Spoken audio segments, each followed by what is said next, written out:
Okay, nandito kami sa Ternate, Cavite.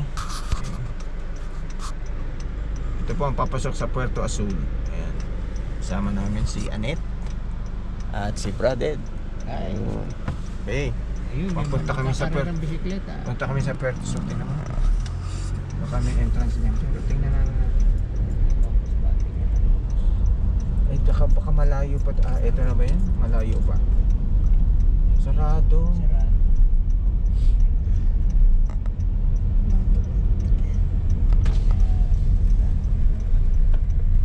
Makakapag ano ka, inquire. Hello po, mag-inquire lang po. Ang Puerto Azul po, sarado po po. Ah, open na. Okay, so by special appointment lang to? O membership? Pagka ano lang po, pagka weekend. Pagka weekend lang. Ano makikita po? May restaurant po ba dyan?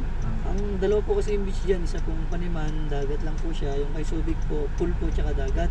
May restaurant din po doon sa kay Subic. Ayun po. Koreano po kasi yun. Sa mga Koreano na to?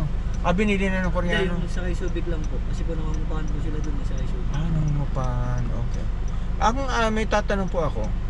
Malapit din po ba dito yung Marbella? Malayo po po sir. Pero So, bukas meron pa pa rin yun? pong Meron pa po Marbella? ba yun? Wala na. Hindi po po yata nag-ooperate sir. Sinara. Okay. Okay. Baka malapit na. Hindi pa lang po. Wala po pong... Wala pang ano. Okay. Sige po. Marami po salamat. Thank you po. Babalik kami next time. Next time. Ito eh. Ito, dito po siya. Okay. Thank you. Sige po, ingat po sir. Salamat po. Salamat po. Paano ko ito papatay? Paano papatayin? Okay.